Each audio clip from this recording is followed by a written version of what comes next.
Welcome, ladies and germs, to another action-packed episode of Coffee and Propaganda. I'm Duncan King. I am not live for this video. This is a pre-recorded video. I've been having some issues with my streaming options. I think it's either something to do with YouTube or OBS. But regardless, it's okay that I can't go live.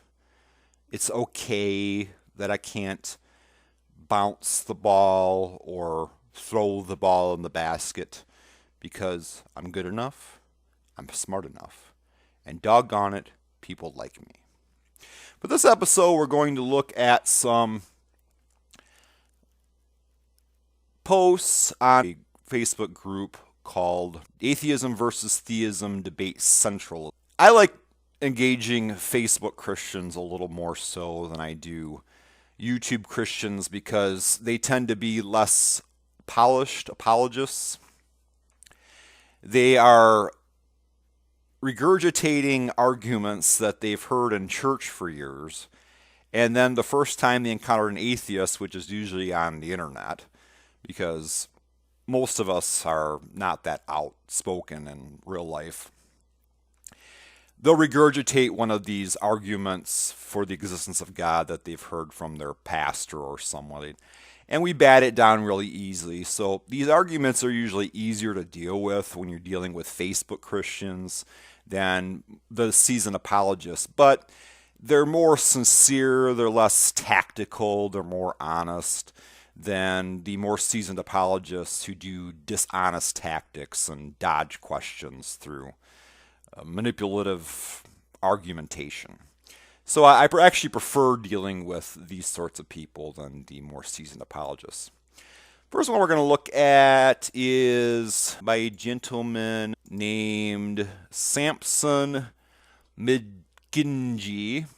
Samson, the fact that I cannot pronounce your name correctly is not an insult to you. I am an American English speaker, and we just happen to be very bad at pronouncing foreign names. Samson says, since atheists claim there's no a higher being, what would they do if God came down today and disproved them and took his people, leaving atheists, pagans, and sinners? Well, Samson, that's what's called Pascal's wager. I take that as somewhat of a threat, like my invisible friend is going to beat you up if you don't agree with me. But what would I do? Well, there's only two scenarios that the Judeo-Christian God could exist. One is if he is imperfect and prone to mistakes, because that's the only way you could justify the concept of evil or suffering in the world, is that he's well-intentioned, but he doesn't have the foresight to understand the ramifications of his creations and what would have happened and the Holocaust and all these kinds of other things. The other scenario is if he knows everything and he's perfect, like you believe, but he is ambivalent to suffering, or he's just a child and doesn't give a crap about the suffering that humans receive. This scenario you're bringing up is a little more consistent with that second scenario. So my answer is, even if I were one of the individuals who were taken to heaven, this still would be a nightmare. The idea that there is an omniscient, all-knowing being in existence who controls every aspect of our lives and is such a child that he can't take the idea that people have different opinions and aren't convinced of his existence, that he's willing to destroy them and hates them. That is a freaking nightmare. Another post here by a gentleman named Dwight Patton. Good thing I can pronounce your name. I don't know if this person is an atheist who is just posting a Christian meme here. But the meme says, if you die in a mass shooting, it is not the gun's fault, or even the gunman's fault. It is your fault for not believing in God enough. That is a quote supposed to be like by Tommy Lauren. And I don't know if Dwight Patton is agreeing with this post or if he's just posting it to show its absurdity. What I would say to Tommy Lauren is that people have been believing in the Christian God since the dawn of Christianity, which is about, 1975 years now. People believing in the Christian God have been praying to the Christian God. If you look at the history of humanity during that length of time, believing and praying has not really helped anyone avoid any calamity.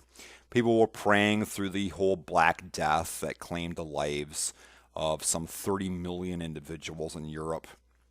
They were praying throughout World War II. Since the dawn of Christianity up till the dawn of modern medical science, the human lifespan remained at about age 33. That's the average lifespan at birth.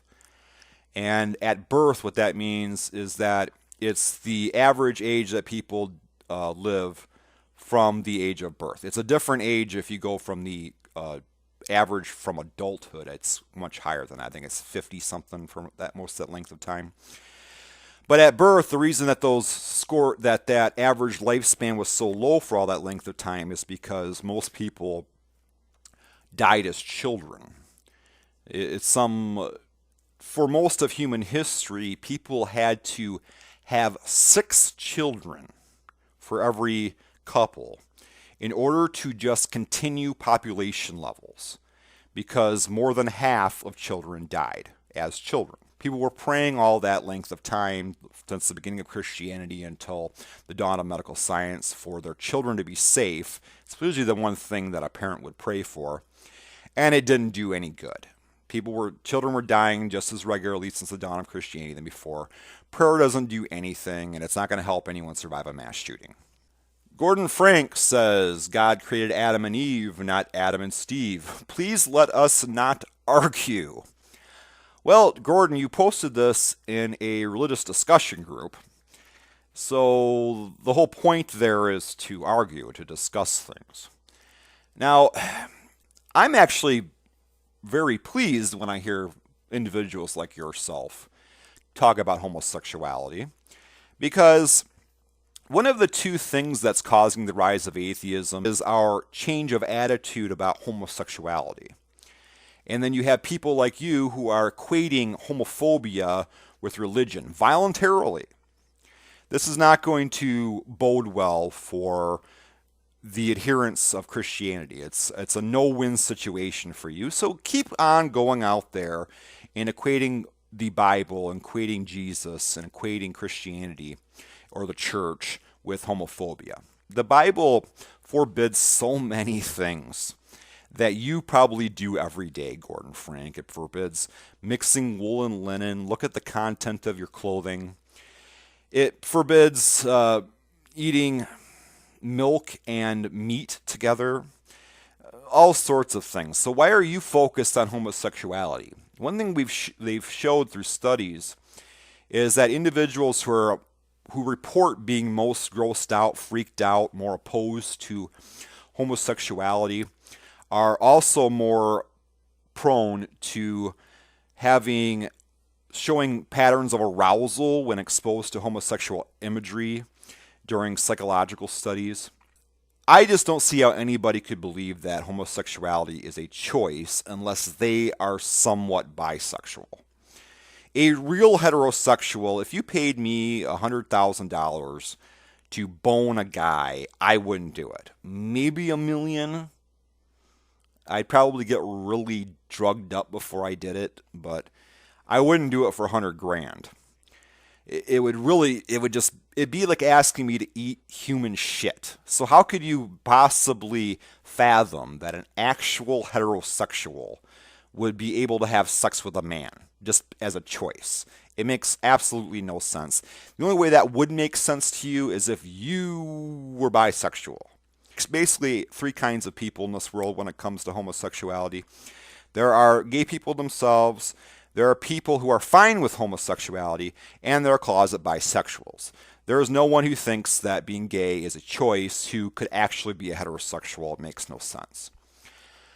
By the very nature of homosexuality, not being a choice, being an inborn character element of certain people that does not hurt anyone. Your public chastisement of homosexuality is by that very implication a cruel behavior that you should be ashamed of yourself for doing. Again, I'm happy you're doing it though, because it just shows, at least I'm happy that you're doing it in context of presenting Christianity, because it just shows that Christianity is a religion of bigotry and should be condemned or chastised on that basis.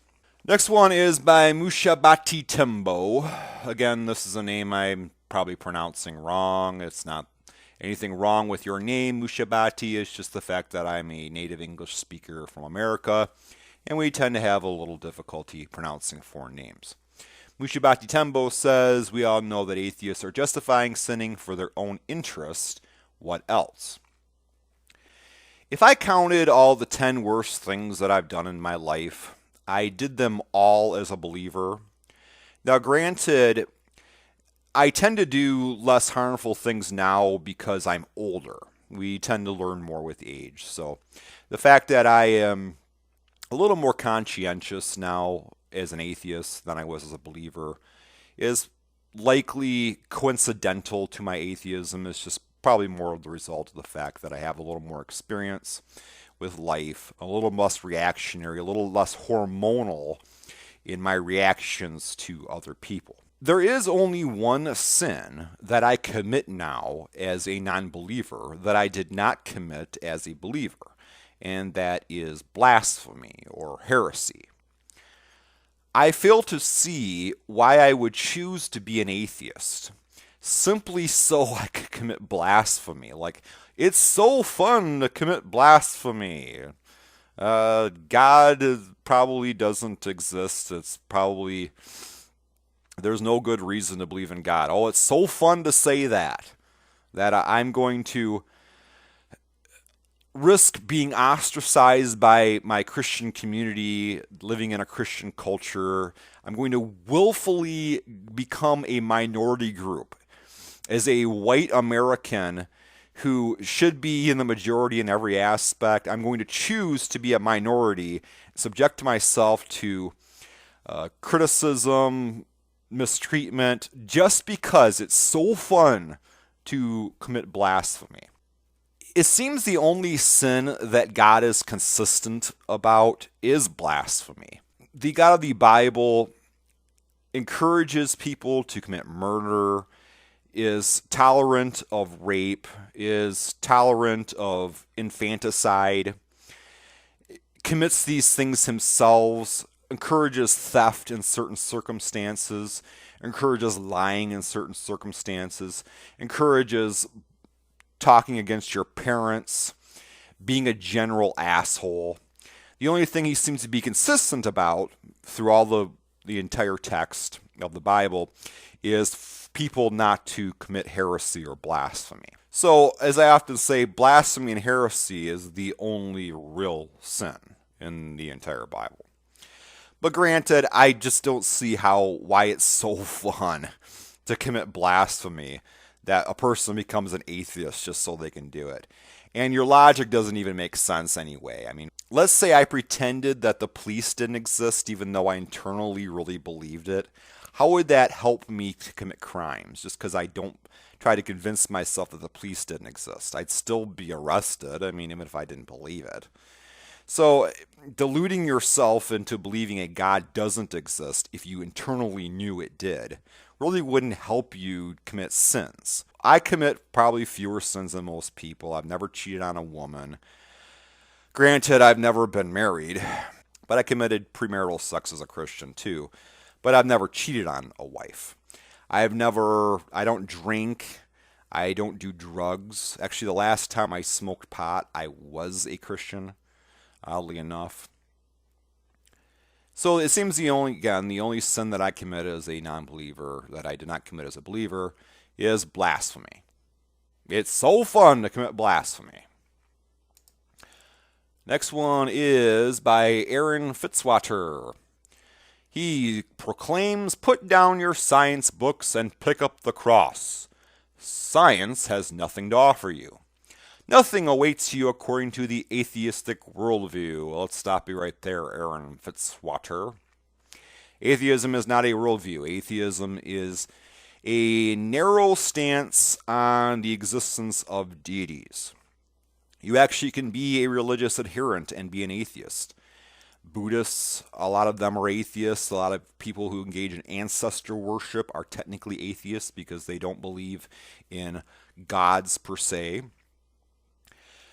A lot of secular humanists are theists because secular humanism is simply the stance that a deity does not give special knowledge to individuals, or there are no prophets or clairvoyants.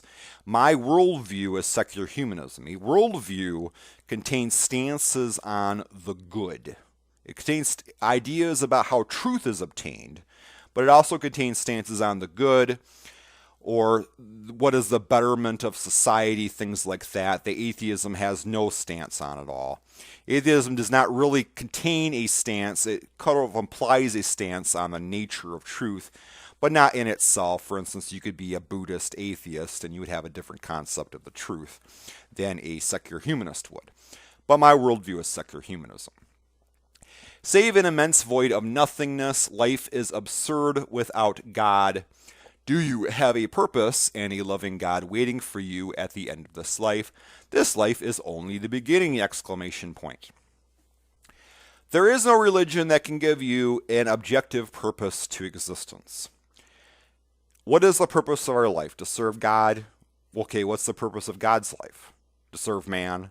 That's not a reason. That's not an objective purpose. That's a tautology.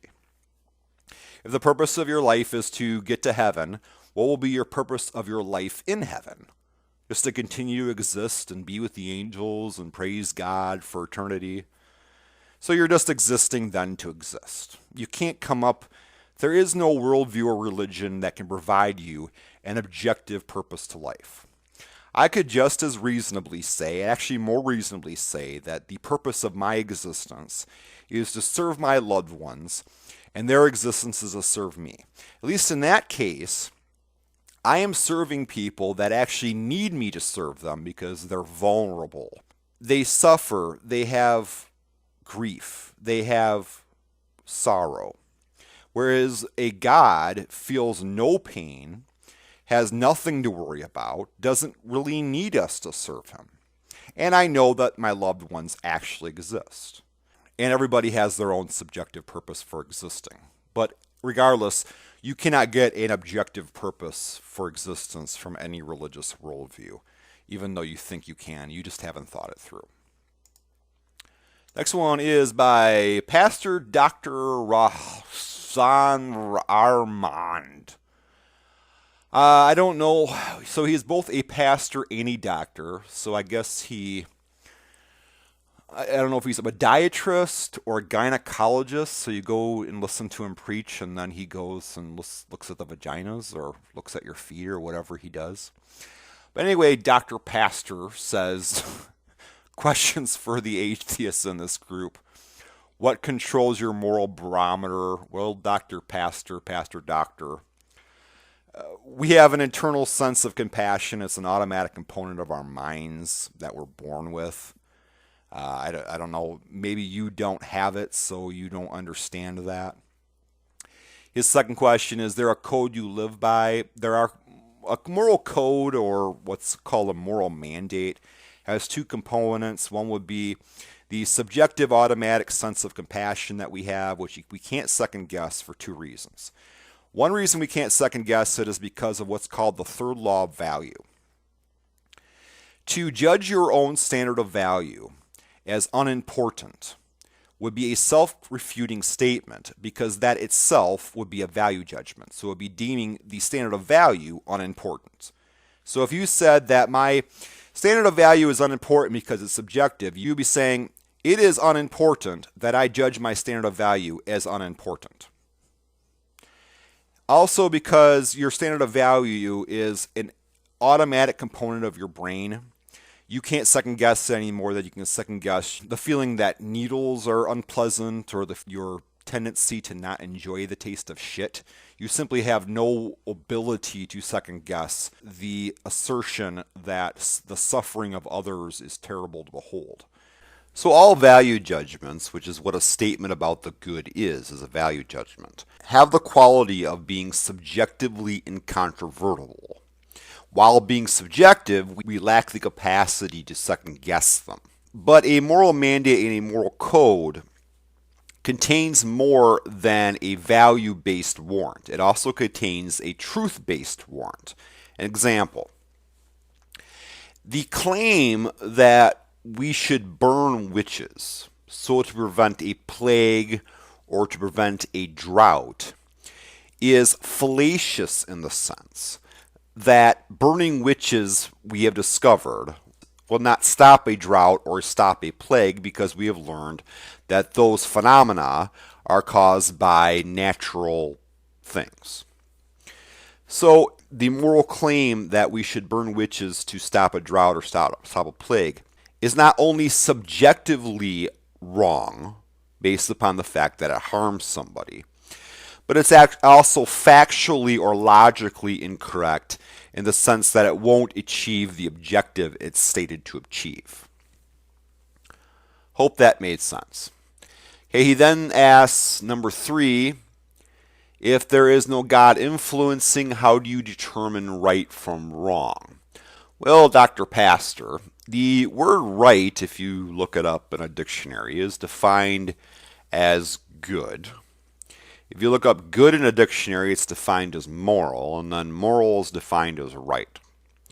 So the words right and wrong are not exact enough, specific enough, to be of any use in any kind of logical discussion or rational discussion. You can use those words however you basically want to use them. If you were to find the right thing as the cruel thing, I wouldn't care about it anyway. I automatically assert compassion. It's an automatic component of my character that I can't second guess. If you said the wrong thing is the compassionate thing, then I wouldn't care about avoiding the wrong thing anyway, because I automatically assert compassion and automatically abhor cruelty. I am incapable of being persuaded by an appeal to cruelty. And I am incapable of being thwarted by an appeal against compassion, because as a component of my character, I assert compassion and abhor cruelty.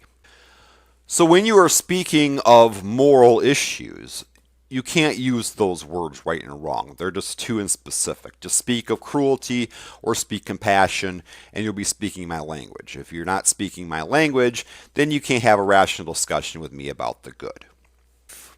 Well, number 4, he says, is there a system of karma, reaping or sowing, or some court of judging what we do or do not do in this life? Well, of course, there are courts of law that have been established by human beings to restrict people from engaging in harmful acts such as murder, rape, etc. This is a cherishable aspect of human behavior, something that humans have established, which should be celebrated because we have established these courts of law that administer justice as best they can. They're flawed, they make mistakes.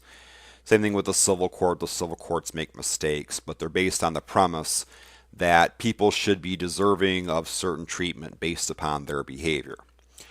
Now, is there a supernatural system of karma? Well, obviously not. That's self-evident. People all the time who treat people horribly, they take advantage of other people at every chance they can, end up living a long life as a rich person on some yacht with a bunch of bitches around them drinking champagne.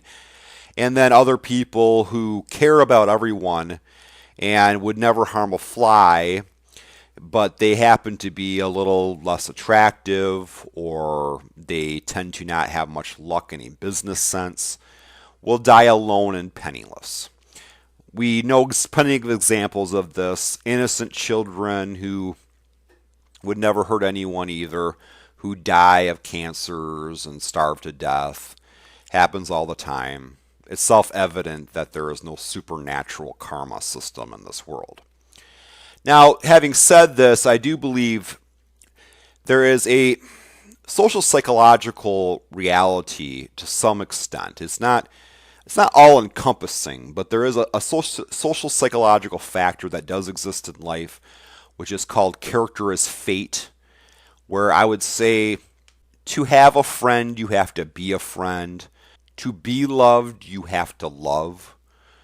So I think people who do mistreat people, don't care about anyone else, tend to be mistreated more often by the people in their lives, simply as a result of their own behavior and their own attitudes. Now, granted, as I said, this is not all encompassing. Plenty of sociopaths can get away with mistreating people, and they do all the time, and plenty of great, good people, good hearted people, compassionate people receive no reward for this and are actually punished by life for their good naturedness. I wish this weren't the case, but wanting the world to work a certain way is not evidence that it does. Next one is by Steve Wilson. What is the biggest calming influence in your life? If you don't believe in God, who do you turn to for peace? Well, Steve Wilson, I can't speak for all non-believers when it comes to this aspect. I personally have not endured a whole lot of hardships, at least not as an adult. I had some as a young man and certainly some hardships as a child. Granted, your childhood, most people's childhood was probably a little harsher than my own, but I have not had a close loved one die other than my grandmother, but she was a very old woman. So I haven't endured a whole lot of grief, a whole lot of suffering in my life. I have had some setbacks. I've had jobs that I've loved that I've lost through just dumb mistakes or jealousy on the job, things I really wish didn't happen, but they happened. And in those situations, I think as a non-believer, I tend to deal with them a little better than I did as a believer, those kind of mild setbacks. The analogy I liken it to is that as an atheist, when some plaster falls, I don't tend to think that the ceiling is trying to teach me a lesson. Whereas believers tend to think that every single time they have a setback, they think there's some kind of lesson, some kind of punishment involved for a misdeed, or that God's trying to tell them something. Whereas I just, it happened, whatever, shit happens, or maybe I should change my own behavior. I have a recent run-in with a case example of this phenomena. In a Christian apologist colleague of mine, I guess we couldn't say we're friends, but we were friendly. And he had a debate with a well-known Christian critic. And he was all excited about it, and I was giving him some tips just because I wanted the discussion to go well, and I was just being friendly. And after the discussion, he did very horribly. The Christian critic just basically demolished him. He didn't follow my advice very well, but he called me afterwards because he was very upset about what happened, and I gave him quite a bit of advice. I said to work on your oratory skills. You need to polish yourself a little more in your presentation, perhaps do a little more homework, take notes while he was speaking, things to keep in mind for the next time he had a discussion of that nature. But all he could talk about was how he thought God had this plan for him to be an apologist and how he is working a dead-end career that he wasn't happy with, and how many of his colleagues, such as Cy Ten Brugengate and Eric Hovind, had achieved some level of internet fame while he was still stuck in this dead-end career. And he's like, well, I thought God had hopes for me and had plans for me to do this, and it doesn't look like I'm going to be able to do it. So in that situation, it seemed a case study of the reality of how some Christians deal with setbacks compared to atheists. If I had been that similar situation, I've had some negative debates that didn't go very well for me as far as my own performance. And my reaction typically has been, I just need to improve. I do it. I'm going to keep doing what I do because I enjoy doing it. And I'm going to improve the best I can. So I would say atheists have somewhat more of what's called an internal locus of control, meaning that when we have setbacks, when things happen that don't go our way, we tend to focus a little more on our own behavior that caused that undesirable outcome instead of thinking that there are forces outside of us that are trying to control us or teach us a lesson or something like that. Now, granted, I have not endured great suffering, great hardship. The local atheist community, which I was involved with for a while, it was a free thought association sort of thing where we got together and talked. And once we did have a roundtable discussion about the very topic of loss and grief, and a lot of them had endured great suffering and great loss and great grief over the course of their lives because most of them were elderly and had lost many loved ones. And so, not speaking for them, but quoting them, most of them said that their atheism enabled them to deal with that loss a little better than they did as believers. So you'll have to take that testimony secondhand from me. I have lived a somewhat privileged life in terms of the kind of setbacks and hardships that I've actually experienced. Last but not least is a comment by I hate these names. Elasterio Sherry Len. Whenever I'm on a roll speaking wise as far as my oratory, I have to pronounce one of these foreign names and it just messes me up because it throws my whole rhythm off. But anyway, Elasterio says, if an atheist don't believe in God Allah, the creator of heaven and earth, the giver of life, then whom they believe? Satan?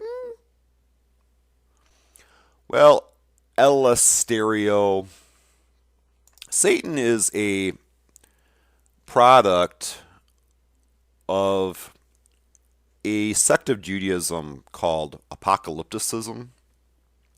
And Christianity spawned out of that same sect, that same school of thought.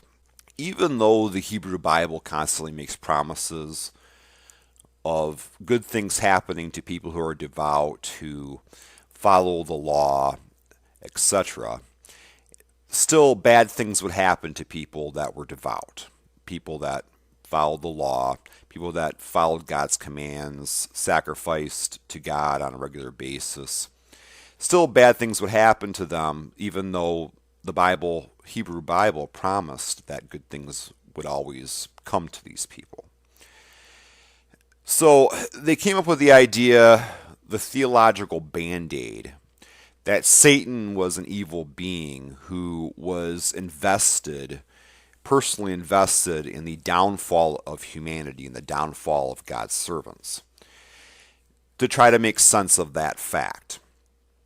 In Judaism and rabbinical Judaism and the Judaism that existed prior to then, Satan was a friend of God, a partner of God, an angel in the service of God, who helped humanity by giving them obstacles in life that caused them to rise to the occasion spiritually and personally to make them better people. That is the role that Satan, the character Hell Satan, plays in the Gospel of Job where he first appears. But regardless, the idea that atheists would believe in your theological band-aid that Christians have come up with to make sense of suffering makes no sense. Why would we believe in Satan if we don't believe in God? It doesn't make any effing sense. It wouldn't make any effing sense for us to believe in your theological band-aid that you use to explain why bad things happen. Bad things happen just for the same reason good things happen. Often because human beings make them happen. Not because of evil spirits corrupting the world. And that's all for today. If you want to see more of this, whatever this is, subscribe to my channel. And thanks for watching.